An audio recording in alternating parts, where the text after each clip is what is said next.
আরও একটি নতুন ভিডিও আপনাদের সাথে শেয়ার করতে চলে আসলাম। খুবই সুন্দর কুশি কাটার নেক দিয়ে বানানো এই বেবি ফ্রকটির মধ্যে আমি কিভাবে খুব সহজভাবে ডিজাইনটি উঠিয়ে নিয়েছি।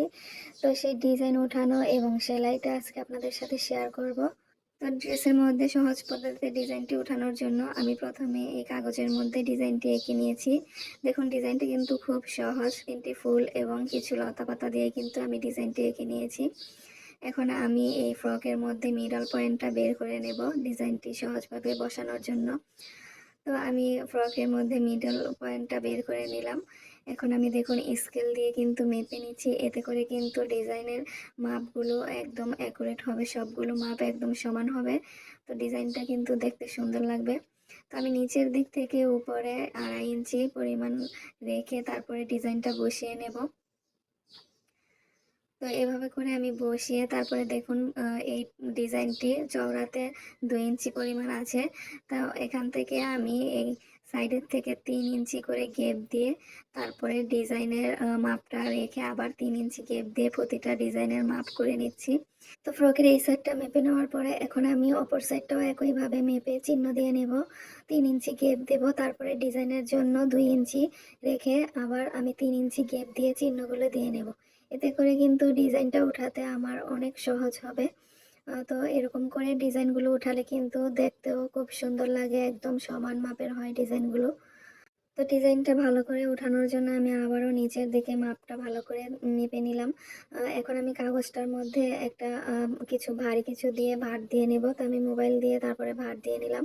তো এখন কাগজের এক পাশটা উঠিয়ে আমি তারপরে কার্বন পেপারটা নিচে সুন্দর করে বসিয়ে নেব। তো তারপরে আমি পেন্সিল অথবা কলম দিয়ে ডিজাইনটা এঁকে নেব। তো ডিজাইনটা যেভাবে আছে সেভাবেই সেম এঁকে নেব আমি। তাহলে কিন্তু কাপড়ের মধ্যে আমার সেম ডিজাইনটা চলে আসবে। তো এভাবে করে আমি পুরো ডিজাইনটা উঠিয়ে নিয়েছি।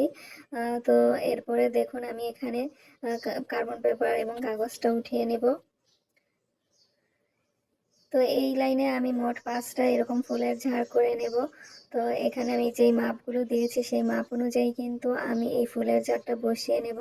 আর উপরের লাইনে কিন্তু আমি এর মাঝ বরাবর যে গেপগুলো আছে সেভাবে আমি আবার 4টা ফুলের ঝাড় করে নেব। দেখুন আমি আরেকটা ফ্রকের মধ্যে সেম ভাবে এই ডিজাইনটা উঠিয়ে নিয়েছি। নিচের দিকে 5টা ঝাড় এবং তার উপরে আমি 4টা ফুলের ঝাড় রেখেছি। আর একদম উপরের দিকে আমি ছোট ছোট ফুলের 2টা লাইন করে নিয়েছি, যেহেতু এই ফ্রকটা একটু বড়। তো ছোট ফ্রকের ক্ষেত্রে কিন্তু আপনাদের এই ফুলের ঝাড়টা একটাও হতে পারে অথবা নাও হতে পারে। এখন ডিজাইনটা দেখুন আমি সেলাই করে দেখাচ্ছি আমি আপনাদের। তো এখানে আমি ফুলের কাজটা করে নিচ্ছি, আর এই ফুলের ভরাটটা আমি শাটিন ভরাট সেলাই দিয়ে করে নেব। তো এই ভরাটটা কিন্তু কম বেশি সবাই পারে মোটামুটি, খুবই সহজ একটি সেলাই। এখানে আমি বেগুনি কালার সুতা 2 গুণ করে নিয়েছি, আর এখানে আমি লাচ্ছি সুতাটা ব্যবহার করেছি। আর দেখুন পাতাগুলো কিন্তু একটু লম্বা লম্বা ছিল, তাই আমি উপর দিক থেকে কিন্তু ফুলগুলো উঠিয়ে নিয়েছি লম্বা লম্বা করে। তো এতে করে কিন্তু যেভাবে আমি এই ডিজাইনের মধ্যে ফুলগুলো ড্রয়িং করেছি ঠিক তেমনি একটু পাপড়িগুলো লম্বা হবে, দেখতে সুন্দর লাগবে। তো এইভাবে করে কিন্তু আমি পুরো ফুলের কাজগুলো করে নেব। তো এই পুরো ডিজাইনটার মধ্যে কিন্তু আমি 3 কালারের ফুলের কাজ করে নিয়েছি। তো এই ফ্রকের কালারটি যেহেতু একটু হালকা কালার ছিল, লাইট কালারের, তাই আমি এই ফুলের ঝাড়ের কাজটা কিন্তু একটু ডিপ কালার অর্থাৎ গাঢ় কালার রাখার চেষ্টা করেছি। এতে করে কিন্তু কাজটা অনেক সুন্দরভাবে ফুটে উঠবে। তো কাজ করার ক্ষেত্রে কিন্তু কালার কম্বিনেশনটা খুবই ইম্পর্ট্যান্ট। তো আপনারা সেই দিকটা খেয়াল করে কিন্তু কাজটা করে নেবেন। তো আপনারা হয়তো ভাবতে পারেন যে ভিডিওতে আমরা যেভাবে কাজটা করি ঠিক সেভাবেই কিন্তু রিয়েলে কাজটা করে থাকি।